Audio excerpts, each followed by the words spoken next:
Off top, the oldest player to ever lead the league in rushing was Curtis Martin in 2004 at 31 years of age. Play music. This is the Domonique Foxworth Show.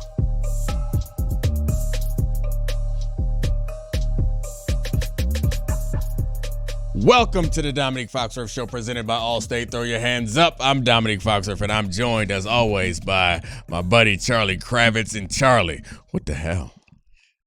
That was insanity. I can't believe what I just saw. Just for the viewers and listeners, we'll be joined by Bill Barnwell in a little bit to recap all of the Week 1 action spawning from the Chiefs-Chargers up until Sunday Night Football. But now it's just us.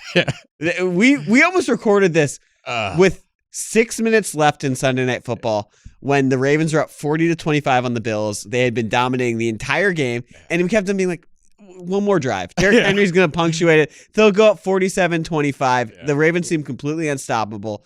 They had a 99% win probability according to ESPN stats and info.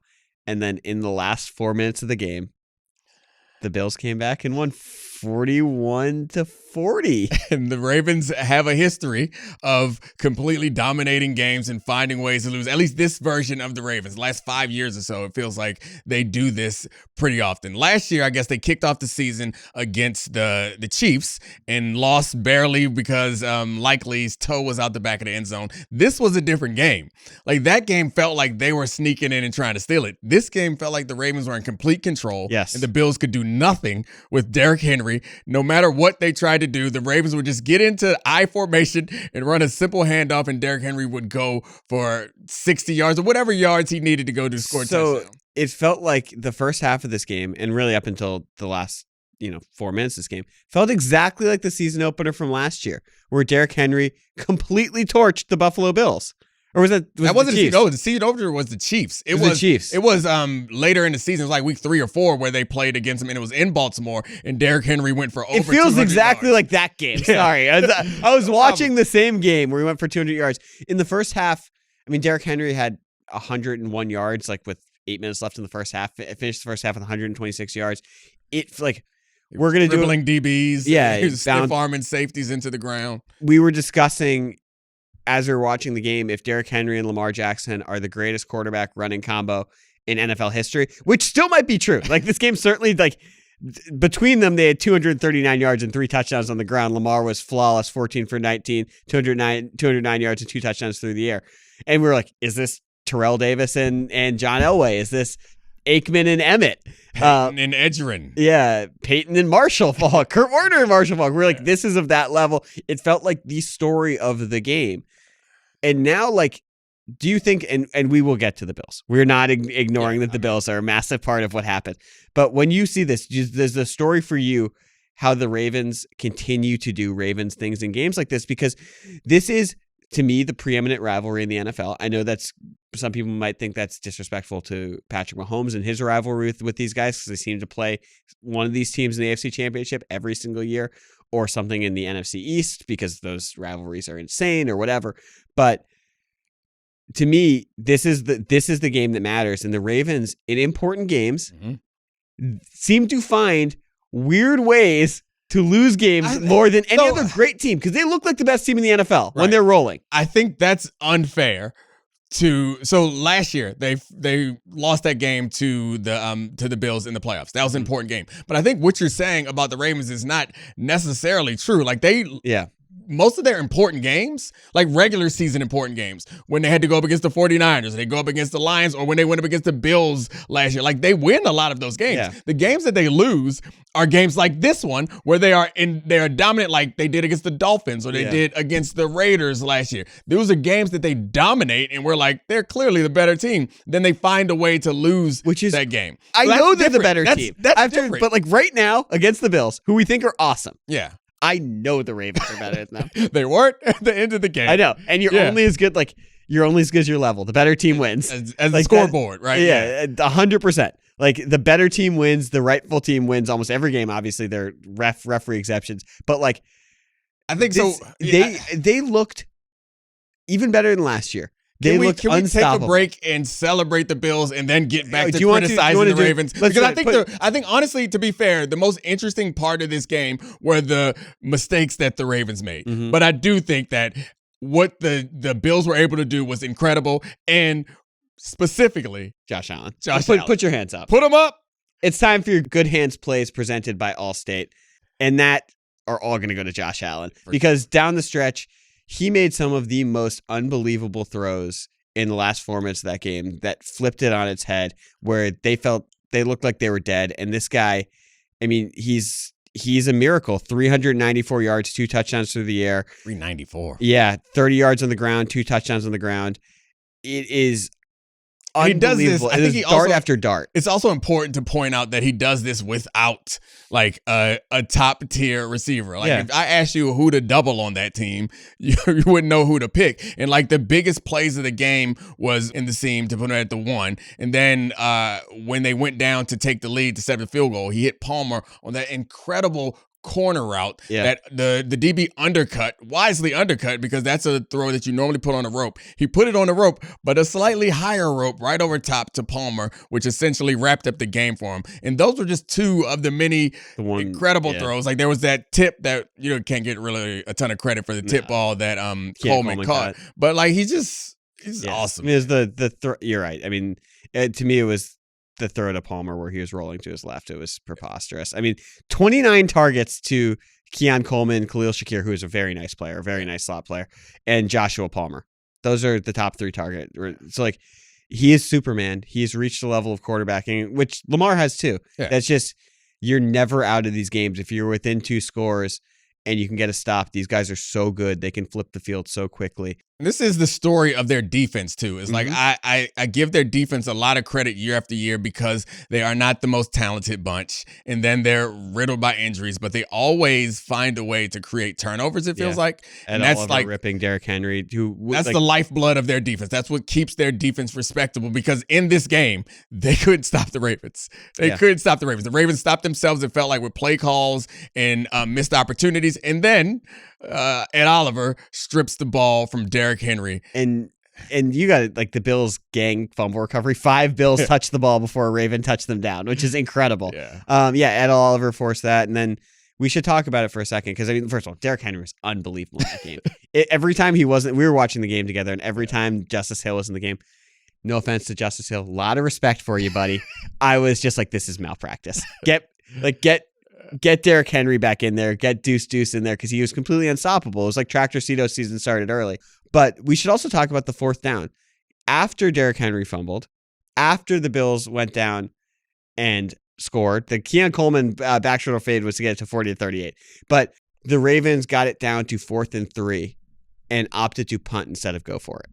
Did that decision, knowing how, even though Lamar Jackson appeared to be hobbled, he hobbled off. It looked like he was getting his quad worked on by the trainer afterwards. Would you have gone for it? Even if Lamar was just a decoy and you could run a little mesh point zone read and have them. I feel like it seems like revisionist history now because of how it resulted. But at the time, we all were like, if it's close, go for it. And I think the plays leading up to that particular situation were like questionable. And I was complimenting Todd Monken throughout the course of the game because I could see his thought process when he reacted to everything that the Bills were doing. He reacted with the right decision, and also he had the bailout, the easy button of just hand it to Derrick Henry. He might run for a touchdown. But that sequence was the worst. It didn't seem like those were the right plays in that situation. And then you get to 4th and 3, and I like going for it right there with Lamar Jackson and Derrick Henry. I understand the hobble situation. Call a timeout, talk about it, and go for it because Josh Allen's Josh Allen. And that it gets down to... We should go through that sequence, by the way, which was they get the ball back, and rather than have Lamar in the gun and run his own read, he starts in the gun, goes under center, hands it to Derrick Henry, gets stopped in the backfield for maybe the second time all game other than the fumble. Then they do a little jet sweep with Zay Flowers, who gets stopped behind the line of scrimmage. They're at 3rd and 11, and Lamar, they go out to throw the ball, they throw it over the middle of the field, and it was Hopkins. It was Hopkins, and he got tackled. Yeah, he got tackled 3 yards short. And so the Bills blitz on that play. They put a hit on Lamar Jackson. It actually took a couple big hits today. He's so slippery, he almost never gets hit. He took a couple shots today, and he was clearly feeling it at the end of the game. But that sequence of the 3 plays, like Zay Flowers had a career day. I know that. You still want him catching the ball, not DeAndre Hopkins. You don't want him on the zone read. Yeah. Or sorry, on the jet sweep. Yeah. And just not using that zone read, which had killed the Bills, and going under center to give it to Derrick Henry. I felt like a very weird There's a couple of things. So I can't argue with putting Derrick Henry in I formation and handing the ball on first down. Like, that was an unstoppable play until he fumbled. I'm fine with that. What I didn't love in particular is, like, the point of the jet sweep is to counter a team that is anticipating, that's blitzing, or a team that's anticipating an internal, like an inside run. Is you take advantage of that and you put your speed on the edge. They did that from shotgun with Justice Hill in the backfield. Like, I imagine that if that's what you want to do, you put Derrick Henry in the backfield and Lamar under center, or Derrick Henry in the backfield and Lamar next to him in shotgun. Like, there's something about that formation that should suggest, and I guess maybe they were trying to show the Bills that they wanted to throw the ball, because the Bills seemed like, in that situation, after Lamar broke off in the first half, after he dropped back and broke away from Bosa and another. That was unbelievable. He was he was like 20 yards behind the line. It was like 3rd and 15. Yeah. And after that, they were blitzing on important passing downs, which is what you should do against Lamar Jackson in those situations. So I'm guessing that maybe that's what he was thinking, is we're going to get a blitz here and we'll do the jet sweep. But I just hate sending him to the sideline when you don't want to stop the clock, as you've made it so much harder for your player. But yeah, it's hard to be critical of Todd Monken when he puts up 40 points and it seems like this team is almost unstoppable. But in those moments, those decisions, I'm sure, are ones that he wants back. Yeah, I mean, he called an awesome game. Those ones were just perplexing given the personnel, the situation, and the play calling, because it seemed like there were 3 unstoppable players in that game and they had 2 of them. Not the one that mattered in the biggest moments. I guess what comes out of this was an important game for the Ravens, because if it's going to come down to some sort of home field advantage question, the Bills, their schedule is going to be much easier. Yeah. And the Ravens really needed this win for that particular reason. I think there was, leading up into this game, I remember doing Get Up, and there was a lot of conversation about the psyche of the Ravens and how winning this game was important for them to exercise whatever demons and the psyche. They're not beating the allegations right now. Yeah, and the psyche that they had after that playoff loss. And I kind of laughed at that. I was like, come on, it's stupid. But to lose in this way does feel like there's some residual impact. And they're a tough team. They've been through these all before. I would say I'm much more confident that they'll bounce back than this will be some sort of debilitating setback. But it does feel, just losing in that way feels more psychologically damaging for this team that seems to always find a way to lose games. 100%. It also feels like, we saw blood in the water this week because the Chiefs don't look like the Chiefs yet at all. And like, these teams look like these teams and these quarterbacks look like they're playing in another universe compared to everyone else. And for the Ravens to lose a game like this was tweeted out by our friend of the show, little drummer boy, Ben Solak. Oh, little drummer boy's back. The Ravens have now lost 8 games since 2021, in which they at one point had a win percentage or win probability of at least 90%. That's 3 more than the next closest team. It's incredible. What was the number? 8? 8. That's insane. Yeah. And yeah, that feels like enough that there's something there. And it feels like they find different ways to lose these particular games, but it does feel like it's something there. I don't know.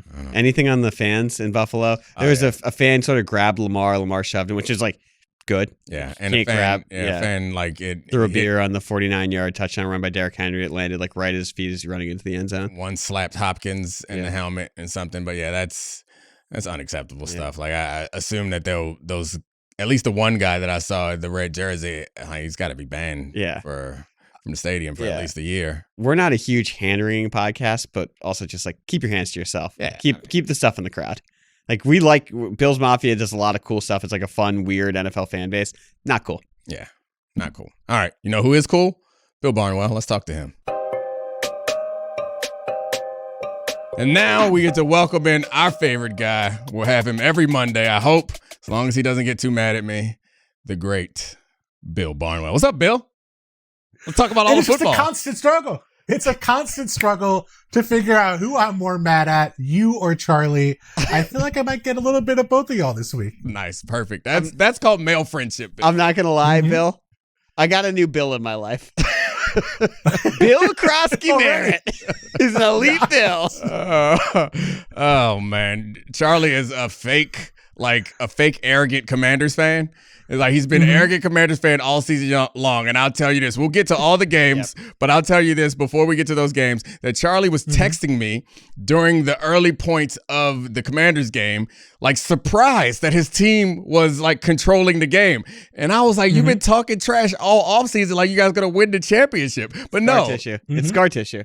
Like you understand? Like I was deep down, I was protecting myself because my number 2 Bill Barnwell was like regression candidate, Commanders. My friend Mina was like regression candidate, Commanders. Everyone was like, this could be the team. Jaden Daniels could take a step back. And that saw him, I was like, never mind, we got a dude. Yeah. We got a dude. Yeah, bleep those numbers. We don't believe in regression around here. No, we'll get to that. We don't believe in regression. When you get a top Bill too. All right, let's start the show before Barwell jumps through the screen. Okay, guys. So. Coming off of week 1, I'm sure every podcast is going to do something like week 1 overreactions. What did we learn? Well, not here on this show. We have an incredible segment called Real or Fake from week 1 where I'm going to say a statement and look, I'm protected. I'm just raising the idea. I don't know if this is real or fake. You guys have to tell. I don't want to delay the show any longer, but I have so many complaints with how you presented that because it's just not true. But anyway, go ahead. Yeah, none of these I can be held accountable for. Not one. Oh wow! These are the opposite of saying it with his chest. Yes, if you guys say it's real, chest. That's exactly right.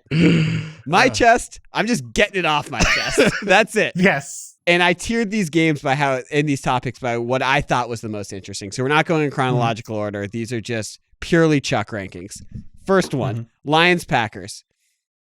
Packers 27, Lions 13. Real or fake? We should be incredibly concerned about the Lions offense. Yeah, I mean, we could do without that incredibly concerned adjective, but I mean, I think we should definitely be concerned. This I can't offense, be held accountable for that. This offense is it's always been predicated on the dominance of the offensive line and their ability to run the ball. And if they can't do that, then we're in a situation where we're a lot more reliant on Jared Goff, who's I think is a good quarterback, but he's not a get on my back guys type of guy. What do you think, Bill? I don't think Jared Goff is a get on my back guy. I'm with you. He's over the last 4 years. I know this is a number. I know that's going to scare you guys, but I'll introduce some simple ones to start. He has been the best quarterback in football when he's not pressured, and he's 28th in the NFL in QBR when he is pressured over the last 4 years. And they have two new starters on the interior of their offensive line, and one guy in Graham Glasgow moving to center. And what they've wanted to avoid for 4 years is Jared Goff being a drop back passer. They want to run the ball. They want to do heavy doses of play action. Jared Goff was like 8 and 9 for 80 yards of play action in this game.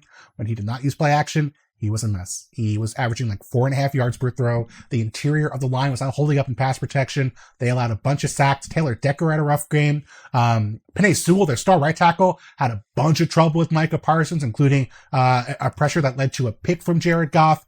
It felt like the core of what they do, their run game was not working. And because of that, the entire offense broke down. And to me, that is a serious problem because the one thing the Packers were supposed to be bad at, the one thing they were supposed to be weak at was stopping the run because they lost TJ Slaton and they just traded away Kenny Clark to the Cowboys to fix their own run defense. So this was supposed to be a game where the run defense was supposed to be good, or run offense was supposed to be good, and it was nothing in this game. It was a mess, and the entire Lions offense slowed down as a result. I came into this game expecting to be able to pin some of, if they had struggles, be able to pin it on their replacing coordinators, but it seemed like, to Bill's point, that it's nothing a coordinator could do if you can't win up front in a way that they do, in the way that this team does continuously. But I think the more impressive part or the more interesting part of this game was, to me at least, the Packers kind of living up to some of the preseason hype. Yeah, well, that's the other side of the coin of is how much it was the Packers versus the Lions, which is, huge part of it. The Lions, for years, like Lions fans have been like, oh,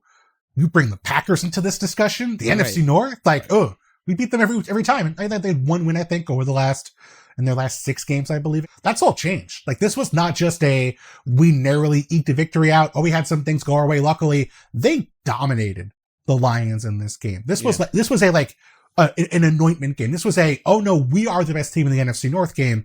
And the Lions are suddenly like, we're staring at a situation now where their offense looks like it's really questionable. And there's not like a quick fix coming. There's not some player coming back who's going to help things for the Lions. Yeah. I mean, I don't know, Tommy, I want to hear what you think, but like, it doesn't feel like it's just it doesn't feel like it's just Ben Johnson or just Frank Ragnow. It feels like it's both. Like, no team held them under 16 points last year.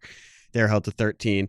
And, the Packers had 9 quarterback hits and 4 sacks. The Lions had 2 quarterback hits and no sacks. And Parsons was playing 45% of the defensive snaps. So presumably when he's at full health, he's fully integrated into the Packers defense, they're going to get even better because he wreaked havoc in the snaps that he was out there. Right. And I think it's also like the scores are one thing, but it's the way that these games look and feel when you watch them. Yes. And I think that was the thing that I took away from this was like one team on that field looked like a team that is serious and could be a real contender. And the Lions have been incredibly tough and impressive. And even in losses in previous seasons, you're still like, but the Lions are playing their type of football. You didn't see Aiden Hutchinson have a huge impact on the game in a way that you would expect him to have if their defense is going to be good. And so many teams, it's not a lot of teams, but teams that are able to extend their window, what they do, I think that gets underappreciated is they tweak their style of play based on what's available to them and what they can do.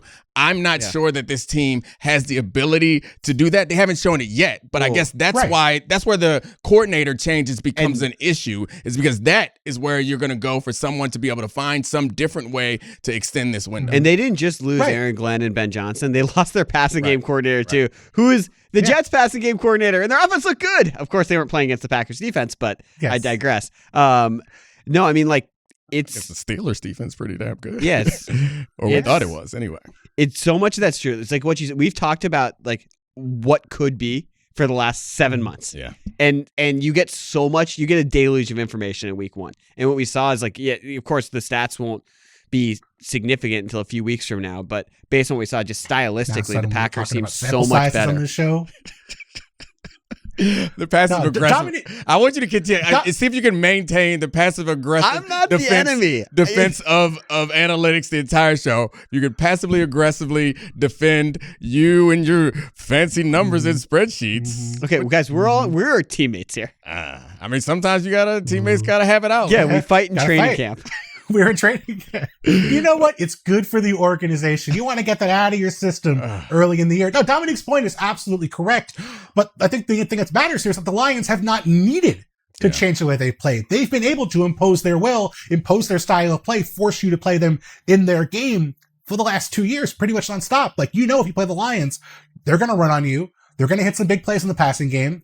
Dan Campbell's going to make your life hell on 4th downs, and they're going to blitz the hell out of you. And that whole identity feels like they were not able to get to that point in this game because they weren't able to get an early lead.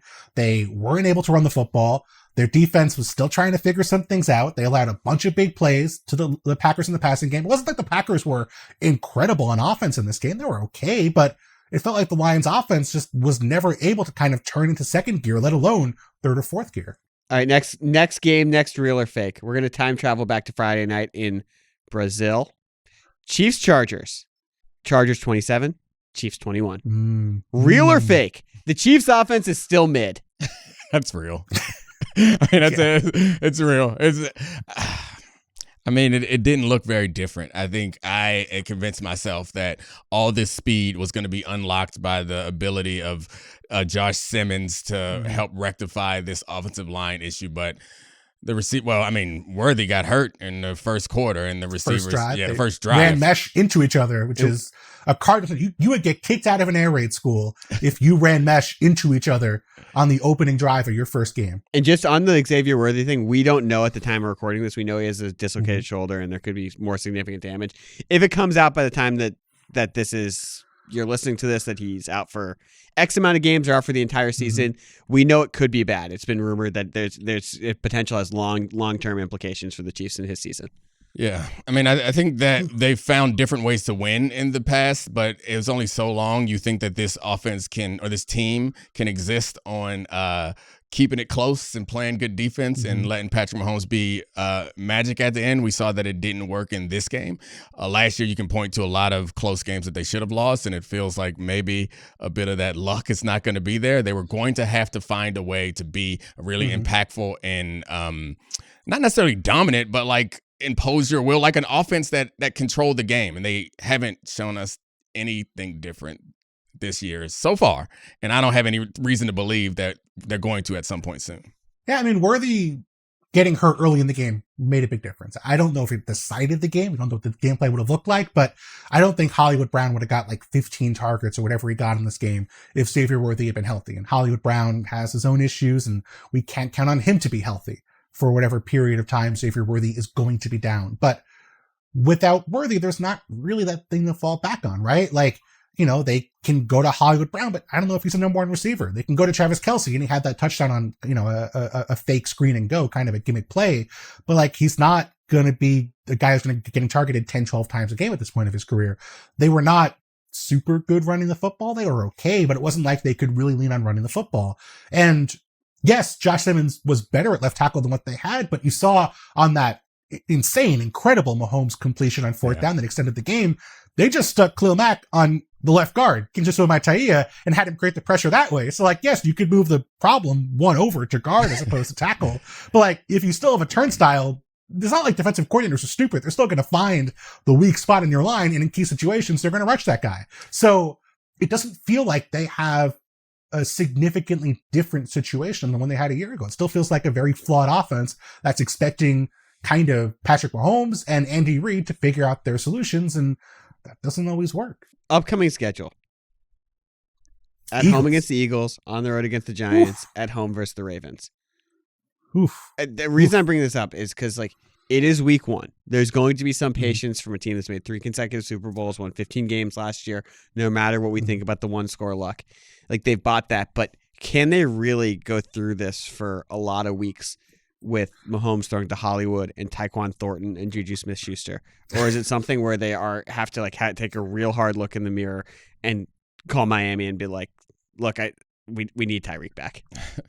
Well, I don't see what would stop them from making that decision, especially given we'll get to how Miami looks, but yeah, I can't. And he doesn't have much time left on his contract, so it wouldn't be a long-term commitment. They have an out after this year. Yeah, I don't think that would stop You them. could look in a spreadsheet and see that information. That's right. I have no idea what would stop them from making that call. I'm sure that they could make that call. I think the Dolphins might be hesitant because of whatever signal that sends to their team, but that's a really sad organization right now, it feels like. Signal that sends their team.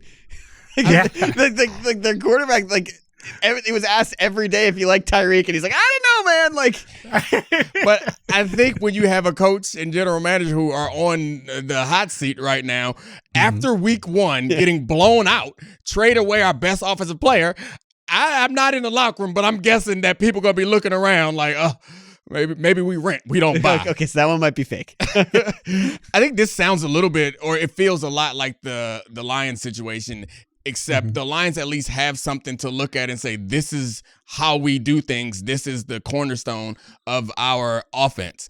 The Chiefs don't really have that. And I'm not sure that I don't see where they can find it. It feels like right now the cornerstone of their offense is Mahomes' magic. Like their best plays and their most consistent plays was Patrick Mahomes throwing the ball while he was parallel to the ground, which is no way to go through this season. So yeah, I mean, I don't know. It doesn't feel great for them going forward. I'm looking at my crystal ball here, crystal bill, some would say. I see Chargers fans furious at us for not giving them any credit for beating the Chiefs, the team that is supposed to be tormenting them. The Chargers, who never win a big game. Justin Herbert never wins a big game. Comes up with a scramble to win the game here. Are we not going to give the Chargers any credit? Shout out Madison Beer, because ever since that date where Justin Herbert was wearing a leg sleeve, different guy. But no, we should. This is your moment, Bill. This is like Justin Herbert. Moment. I mean, Justin Herbert was, I think it was described as 40-yard handoffs with his ability to throw the ball outside the numbers and drop it in the bucket. He was unbelievable in that game. And I mean, I think this is a real or fake, because he looked like the Justin Herbert that people have wanted him to be for the last couple of years. Is that real or fake to you? Real. And he did that with Quentin Johnston catching 2 touchdown passes, and also I think one of them was thrown to somehow- Marion Hampton for the record. Still caught it. Yeah. Make sure we put that in a Still got record, it. though. Yeah, For the record. one On the record. a play where he like ran a half yard in front of the down to go marker for like 8 yards vertically, which was impossible to do. I feel like it's almost like he was showing off how he could not cross the line. He, you know, like we keep waiting for them to have like a significant weapon, and it was Herbert. He was the driving force for the offense in this game. They didn't have a great running game from Mario Hampton. They didn't have, you know, great receiver play. The offensive line with Joe Alt moving the left tackle, I think, was better than you could have hoped, but they had some offensive line breakdowns. Like, it was Herbert in this game. And that's really meaningful. Like, I know we're going to discount it if he has a bad playoff game again, but like, this was a game where if he lost, people would be sitting here crapping on him for not winning against the teams that mattered. And he beat a team that mattered and played a big role in doing so. Yeah. I mean, I guess maybe my perception of Herbert is different, and like, it didn't feel shocking to me that he was able to do that. The things that he did in that game are things that we've seen him do in the past. I guess the idea that they Running could actually more. What? He ran more in this game, I think, than he has in years Right. past. I mean, I guess he's done more of it in this particular game, but I'm saying nothing in this game was shocking to me. It wasn't as if it wasn't like a quarterback that we thought was bad last year is all of a sudden good. Like, I guess that was my point. Like, this doesn't feel.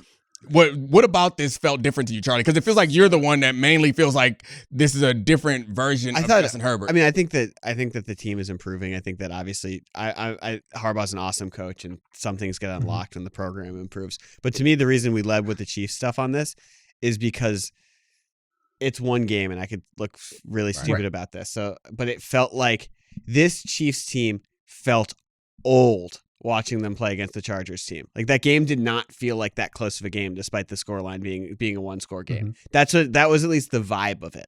And that's so leading with it in this offense still like being like somewhat disappointing. And also the Chiefs defense was very good last year. So to see Herbert sort of do what he wanted at will, it just felt like the Chiefs were slightly different than in years past, where even though they're stapling together wins and some of them could have been luck, we still, for large swaths of the season, we're like, this is still the best team. Right. That's not what it felt like in week 1. No, the defense not being a completely dominant force is really concerning, which is, I mean, it's to be expected. You can't really win. NFL. Yeah, you can't really win with defense being your strong suit too often in the NFL, and they're going to have to find some way to generate offense. But anyway, somehow we still got back to the Chiefs when we were trying to celebrate the Chargers. Good job, Chargers. Yeah. All 3 of your fans, we love you. Congratulations. Okay, next game, Bengals-Browns. Bengals 17, Browns 16. Real or fake? The Bengals found a new way to look to start the season, and even though they won, they should not feel good. I mean, I guess they should feel good because they always start the season poorly. I can't be held accountable, by the way. This is your guys' opinions. But they normally start the season poorly, but they normally started poorly with losses to bad teams like the Patriots last year. At least they got a win in this poor start. And I guess the defense was better than it's been in the past. It's a real bad way to start the season, though, in a game that they probably should have lost against a team that no one thinks is going to be competitive. Probably should have lost. The Browns kicker missed an extra point and like a 38-yard field goal with 2.5 minutes left that would have given them the lead. I believe they had like 17 yards after halftime against the Browns. Yeah. Cleveland outgained Cincinnati. Cleveland outgained Cincinnati 327 to 141 and doubled them up on first downs in a 1-point loss. Oof. And the Bengals won this game because of the 2 missed kicks by the field goal kicker, whose name I cannot pronounce. And they got 2 interceptions on plays where the ball bounced off Browns receivers' hands and into their hands for interceptions. Like, that's great. Happy you pulled it off. Win's a win. But like, if you're asking me to believe that the Bengals defense is suddenly much better and they're going to win them games, no, this did not show me anything against Joe Flacco and the Cleveland Browns offense. It's funny how much like credibility we have given this Bengals team, or like generally we consider them amongst the group of teams that could win a championship solely on the fact that Joe Burrow took them to the Super Bowl, and they've still never really fixed the offensive line. Even when they made that run to the Super Bowl, Joe Burrow was under a tremendous amount of pressure, and he was still under a tremendous amount of pressure in this game also. That hit from Myles Garrett, where it wasn't even a sack, but where Myles Garrett stunted inside. I don't understand how a human being survives that.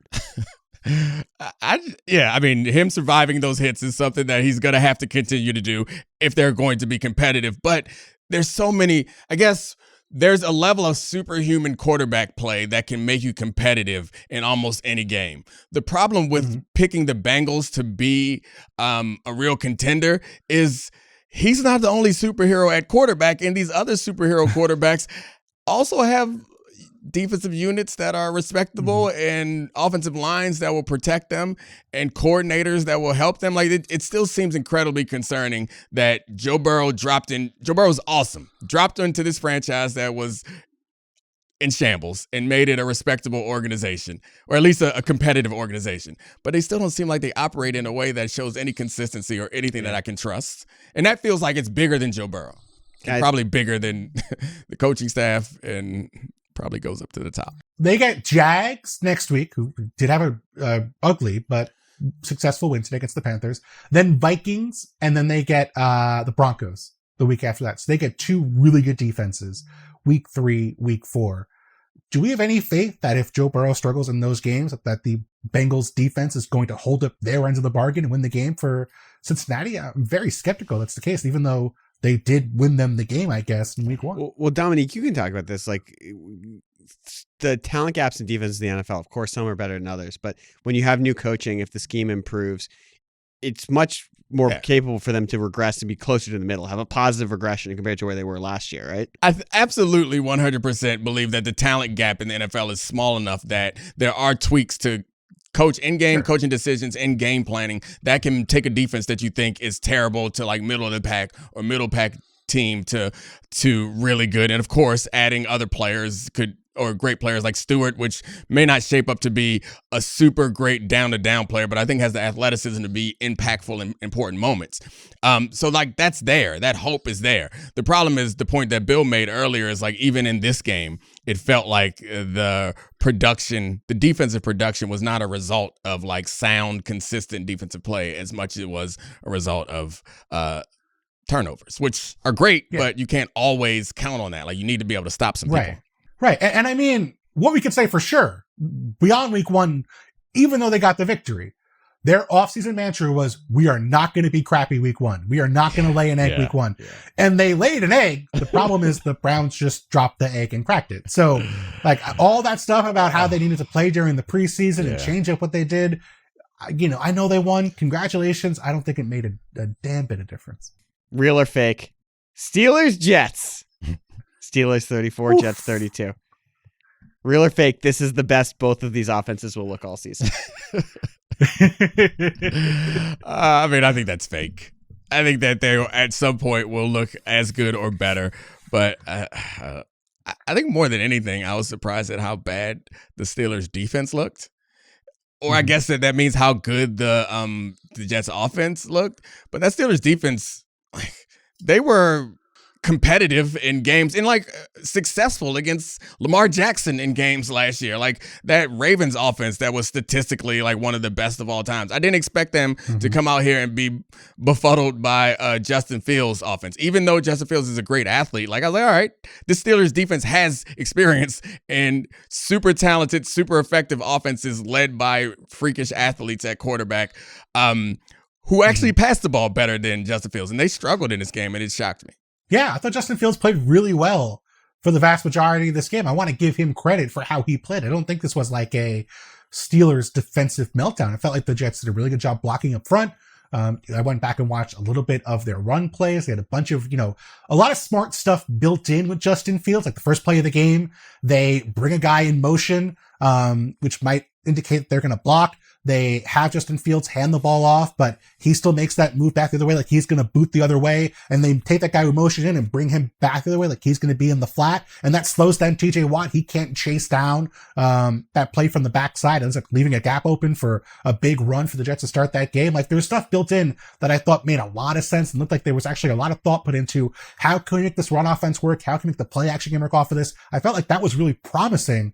From a Jets perspective, if you think this offense is going to be good over the majority of the season. I don't know if they're going to hit big plays to Garrett Wilson every week the way they did in this game, but I think there's going to be success for the Jets rushing offense. But I do think the Steelers, their strength is playing from ahead and rushing the quarterback. And they, they ended up winning this game, but they were not, ahead by 7, 10, 14 points in this game and couldn't pin their ears back and go after Justin Fields. I think if they can do that, they're going to be fine, but I don't think their run defense was okay last year, but it wasn't like, a really fantastic run defense. And we saw, changing the numbers in the run game, forcing Patrick Queen to be, thoughtful about where he's lining up. And I think those guys can get lost a little bit with running quarterbacks. So I think, obviously they've slowed down Lamar at times, but I do think they look like they were not really prepared for what they were seeing week 1. So amazing stat about the Jets. This was the first time since 1991 that the Jets didn't punt in the first half of a game.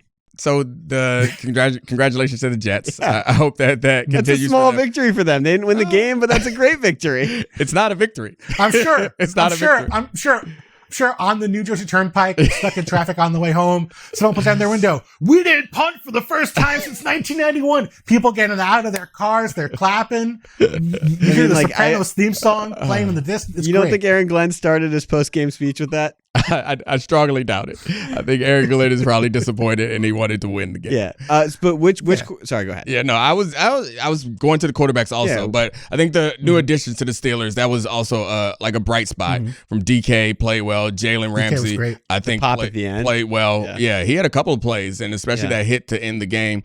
I felt like Aaron Rodgers played well enough, but like he made mistakes in the game. Good. He was good for. Oh yeah. I think he played well enough, but there were situations like he threw the interception that was dropped that would have ended the game. These are like un-Rodgers like situation, and taking sacks and allowing the pressure to get to him without. I think that's a. Do we have a name for that? A quarterback who exemplifies the interceptions that get dropped. I'll think of that for a coming week. I think the Aaron Rodgers in this game, I thought he was good. I agree. But I think some of the plays that surprised me that he won't be able to get away with, I think, is also understanding his limitations and accepting that the athleticism that he wants to be there is not there anymore and getting rid of the ball. Yeah, I mean, he's going to have to get rid of the ball. I thought that when they booted him, when they ran the play action in this game, I thought he was pretty good at that. Yeah, and so that to me is a positive sign because like that needs to happen for this offense to work. They need to have the boot game and the play action game working because he's not going to be part of the quarterback run game, and they want to build their run concepts off that. And remember, going back the last couple of years, Aaron Rodgers was not turning his back to the defense. Mm-hmm. He was not running a lot of play action. Like he wanted to be, I'm going to look forward. I'm going to run my offense and it's going to work. So I think the idea that he is going to mold into another offense so far, I don't know if he's going to throw 4 touchdowns every week, but it looked pretty good relative to my expectations. Yeah. Next game. Commanders Giants. My Commanders 21, Bills Giants 6. Real or fake? Bill, you can take your regression and shove it where the sun don't shine. We're a playoff team as long as Jaden Daniels is healthy. Okay. Here's how I know Charlie is scared. Charlie is out here in week 1, victory lapping a win over Russell Wilson. The trendy Giants over the trendy Giants and their NASCAR package. What is trendy about Russell Wilson? It was trendy. I was told that Jaden Daniels can get snapped in half like a twig against Dexter Lawrence, Abdul Carter, Brian Burns, and Kayvon Thibodeau. He did get hit a couple times in this game. He did get hit a lot. Way too much. The first text I got was from Domonique being like, JD gets hit way too much. He does, man. He gets hit way too much. That was in the first half when I sent you that text. Like he was getting hit too much. The funny thing is I view this game through the Charlie's eyes in some ways, and this team, Jaden Daniels is special, and we found that out last year, and nobody should be surprised by the ability that he has to efficiently move this offense when it's in key moments. I think that, again, this is another one where it's like the game feels a certain way.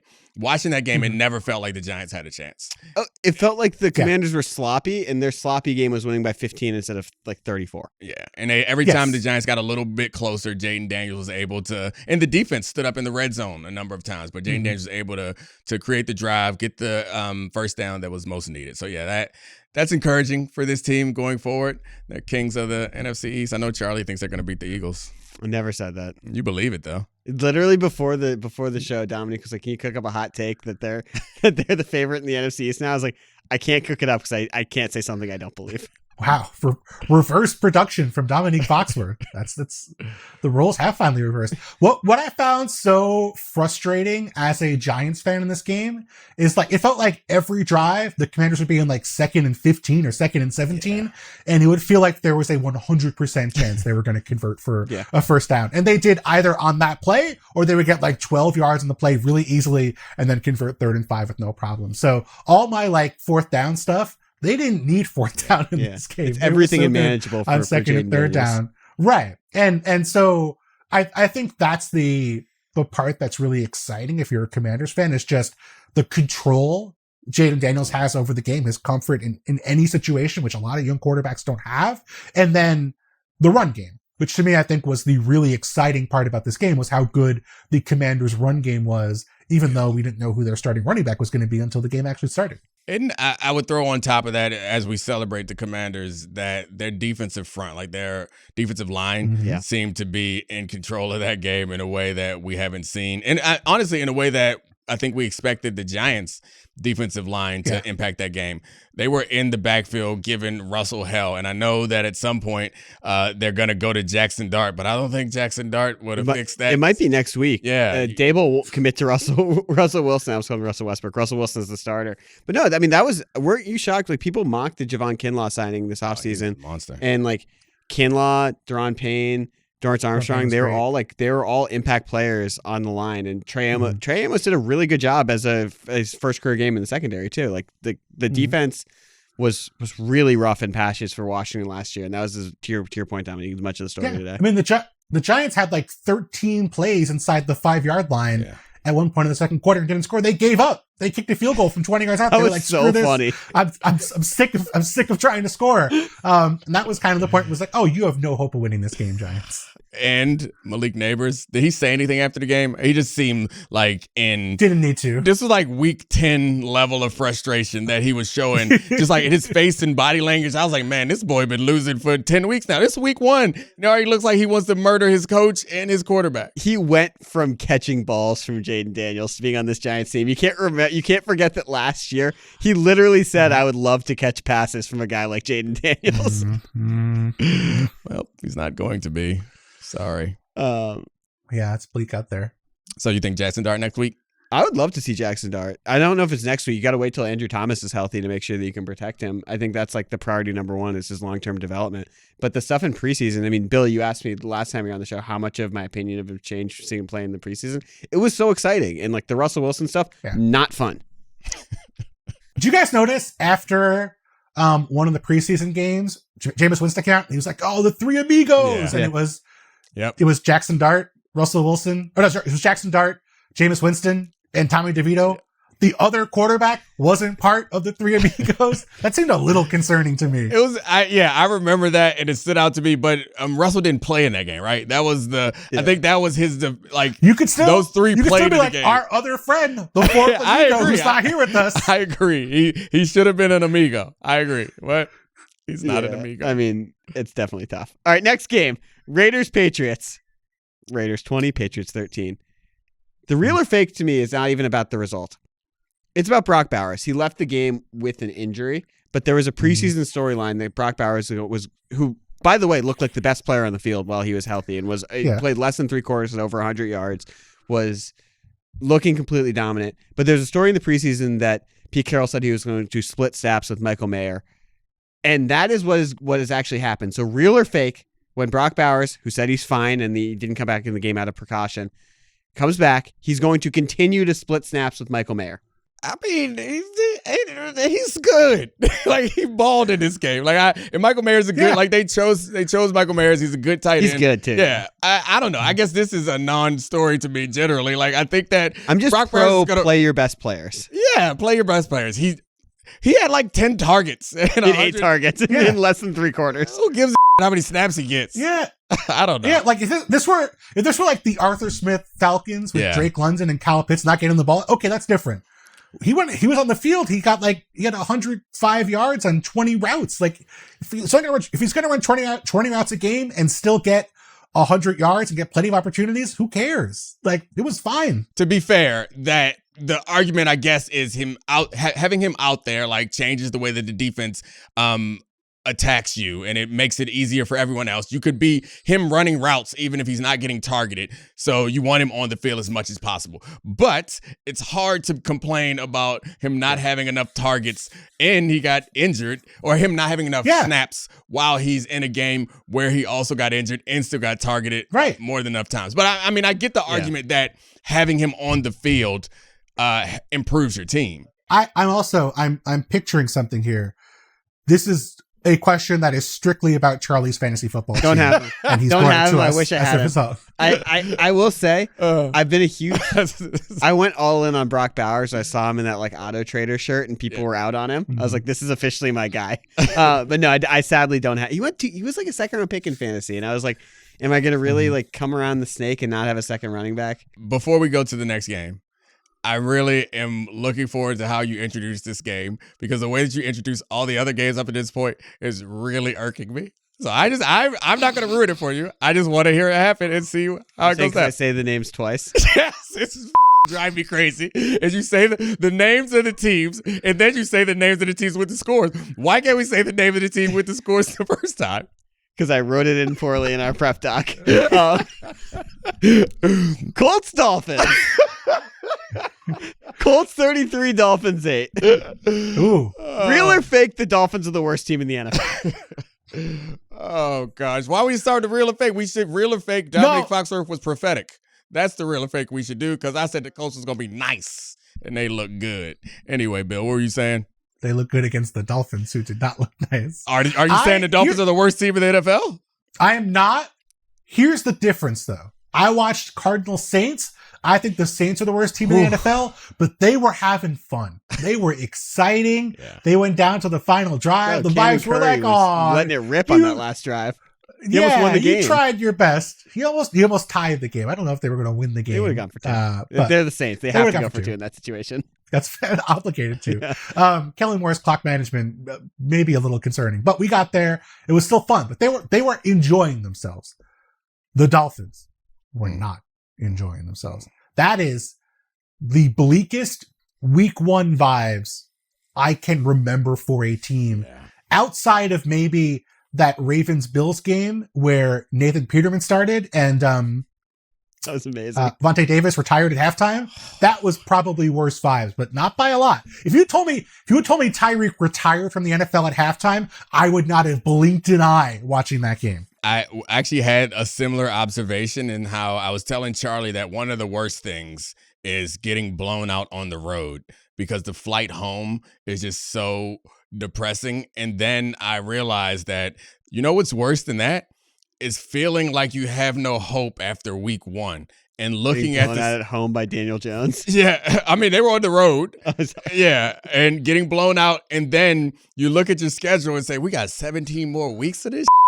Like, that to me feels like the way that that was like what I was hearing as I was looking at the Dolphins players on that sideline.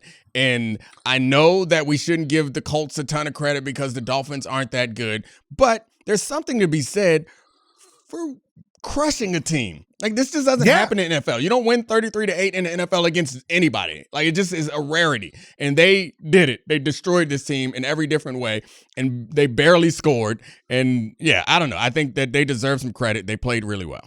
It was 33-8. It could have been 50. Yeah. Like, they took their foot off the gas, kicked a bunch of field goals in like short yardage when they could have kept going for it. Like, this could have been an even bigger blowout if they were so inclined. They took Jonathan Taylor out of the game. We saw a lot of DJ Giddens. Danny Dimes was out there sneaking for touchdowns. I mean, it was every bit the Colts Domonique Foxworth prophesized we were going to see. So who should trade for Tyreek Hill? That's all you care about? Yeah. I don't know. You said the Chiefs. I don't know. It's a thought that I haven't given any, or it's an idea I haven't given any thought to. Can you throw me some options of teams that would like to have Tyreek Hill in their locker room? Because in their locker room, that's the thing. Yeah, I know. I had to add that. What did you think, that he could play for you without being in your locker room? I don't know. What type of trade are you trying to work out? I want him to stay in the Dolphins locker room. Bills, Chiefs. However, on game day, come and play for us. I don't know. Bills, Chiefs. Maybe the Eagles somehow trade for everyone. They could give him one target. I'm pretty sure he can't go to the Eagles. Like, I don't want AJ Brown. Chargers. We just talked about them. No. I think the it's 49ers who have no more wide receivers or any receivers of any kind after this game. They had a dude professional NFL writer, had straight up never heard of before, who was mossing people to win the game this week. Oh yeah, Tunjies. That sounds like a little kid trying to say Tony Dungy's name and just trying to combine it into one word. Oh, that's Tunjies. He got a game-winning touchdown on a ridiculous throw from Purdy in that situation. But yeah, I don't know. In a lot of ways. I think the Chiefs are the only team that I would think should seriously consider it. I don't imagine that anybody else would like to. So you guys Bills? are completely and utterly out on the Dolphins. Like, you were like, that is a season ending. I will have no more. I'm not paying attention to this team from this point forward. No, I'll pay attention to them, but I'm taking them seriously. Absolutely not. I mean, this is Bill being a good host, even though he's not hosting, because I know Bill also is completely out on the Dolphins. Like, it looked really bad. Like, and that's one of the things which we can get. It's a trap sometimes, is when our preconceived ideas match perfectly with what we see, then it just drives it home. Because I came into this game thinking that the Dolphins weren't going to be good, and then I saw them not be good, and I feel like I knew it. So if it were the opposite way around, I would convince myself like, oh no, they'll be fine, they'll bounce back. But Bill, make the case for the bounce back. They play the Patriots, the Jets, and the Panthers 3 of the next 4 games. And I know the Colts. They're 2.5 point favorites over the Patriots, which is hilarious. Oh, gosh. Ooh. I would lean a little towards the Patriots in that game. I'm just saying, like we could be sitting here in 5 weeks and they could be 2-3 and people could be like, oh, look, they overcame that slow start. I don't think they're going to be good, but I think they can be fake good or fake passable for a few more weeks. Next game. Do you want me to do it the way? No. Jaguars 26, Panthers 10. Boo! Now you can't crumble. It's a lot less fun now. I crumbled. Real or fake? What? Who are the teams in this game, Charlie? Jaguars and Panthers. There we go. Thank you, Bill. Way to go, buddy.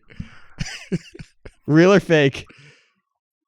Bryce Young is who he thought he was, and the end of last year was a mirage. Oh, Charlie. Is who he thought he was, or who we thought he was. And we let him off the hook last year. Oh, man. I feel mean saying it, but everyone was thinking it. Everyone was thinking it coming out of that game. It was bad, man. It was bad. First off, I don't believe you guys watched a single second of that game after the lightning storm. No. Absolutely did. In part because Charlie, before the lightning strike, was already saying this about Bryce Young. So then I had to go watch it in hopes that Bryce Young could redeem himself, and it only got worse. Bill, we have a producer who said that this was the most interesting game of the week. I sent out a text this morning, like, of the 1:00 games, which one do you think I should focus on more? And my man said the Baker Mayfield Bowl. I mean, that game was weird. That game was fun in the weird way. This game was not fun. Yeah. That game was like, again, like that was like little kid football. That was like watching a Pop Warner game, but with NFL replay rules and various things involved. This game was not fun to watch, but the worst part was the worst decision and the worst throw Bryce Young made all game didn't count. That was unbelievable. That truly horrific pick. It was a Levis. He Levised. Yeah. That's actually a really scary and accurate comparison. That was a very Levis-y throw from Bryce Young. Didn't count. They ended up scoring their like lone touchdown of the game in that drive.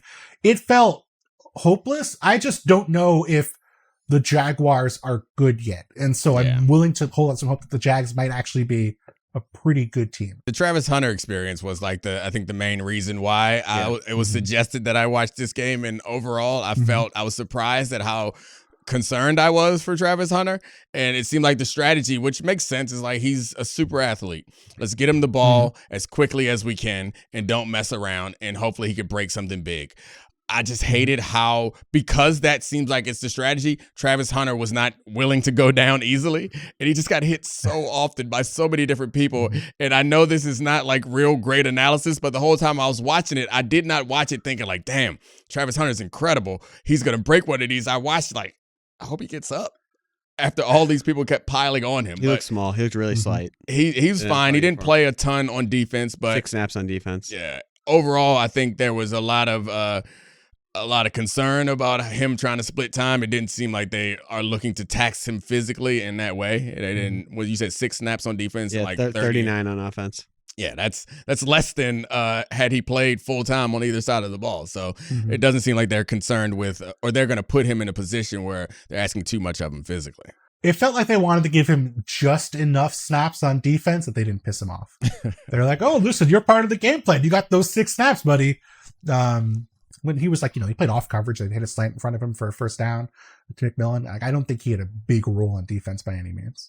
I was going to say the case I would make for this being a mirage and Bryce Young being fine is we've seen him come back from worse. Yeah. That's not a great case. If you've seen him do it before, history is the best predictor of the future. It's not a great case. No. All right, next game.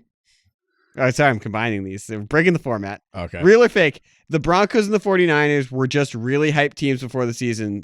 And both teams, even though they won today, they were just hype. Like, they should both be discouraged. So the Broncos at home beat the rookie quarterback, Cameron Ward, and the Titans. And their defense was as dominant as I think we expected their defense to be. So, like, I'm hesitant to say that it's all hype because they did win in a way that we expected. The reason that you could point to it being a little bit of hype is because Bo Nix was not the game manager extraordinaire that I think we saw last year in the fourth quarter beast that he had become in last year's season. So I think that is the concerning part. But I don't know. I feel like this is a small sample situation where, like, 1 week I'm not ready to give up on Bo Nix, but I also don't think I was as high on this team as the general, the general consensus was they were. I guess I didn't want to say consensus because it didn't feel like consensus. It felt like it was like the cool thing to say. They were the consensus team that could crash the party of the Chiefs, Bills, Ravens. Yes, right. Not to me. This was pretty bad from Bo Nix. I mean, 2 interceptions, a fumble where he decided to run directly at Jeffrey Simmons and got the exact result you would have expected. Another pick that was dropped. Like a couple of good throws, but I mean, this was, if your hope is that Bo Nix is taking a leap in year 2 and he was not great against great teams last year and you need him to take that leap because you're going to play a lot tougher teams in Tennessee this year, you got instead a worse version of Bo Nix versus bad teams as opposed to the guy who was pretty good against bad teams last year. So it's only 1 week. I don't think it's anything to throw him out of the stadium about, but I don't think it was the sort of week 1 start you're hoping for. And I thought Cam Ward overall, like, he had some really bad sacks. I thought he, had some questionable decisions here and there, but he threw the ball well. I thought he looked like he was willing to take some shots. I just think at some point the pass rush just overwhelmed him and he just did not have answers for it. Yeah, and the 49ers lost to the Seahawks, or excuse me, the 49ers beat the Seahawks. Yeah. They narrowly beat the Seahawks. They beat the Seahawks and were another trendy team. Yeah. People thought the Mike McDonald defense in year 2 was going to be really, really, I mean, they did play really well today. I would say, like, people were high on the Seahawks too. Yeah, I mean, I think I was higher on the Seahawks than I was on the 49ers, which is opposite than I think most people. So I kind of left this game not feeling like the 49ers were better than the Seahawks, but it came down to Brock Purdy throwing a prayer in the back of the end zone that was answered, and then Bosa causing a sack fumble to end the game in the red zone. So it seems like these teams are closer than I anticipated. I find the 49ers conversation to be the one that's more interesting because I think before the season, they were the 3rd team by like gambling odds to come out of the NFC. And I was always surprised by that, considering how much turnover their team has had and how reliant they would be on Christian McCaffrey coming back from injury. And they were very reliant on Christian McCaffrey after he came back from injury. And it was not the version of Christian McCaffrey that it needs to be if they're going to be the type of contender in NFC that people expect them to be, even if their schedule is the easiest. Yeah, they lost George Kittle in this game to a hamstring injury. They lost Juwan Jennings in this game. I mean, I really believe the game plan was not to get Christian McCaffrey like 35 touches or whatever he got to in this game. Unreal. But sort of at some point they just had nobody else they could throw the football to. Also, Brock Purdy, his brain appeared to melt down at least three times in this game, one of which ended up being the game-winning touchdown throw.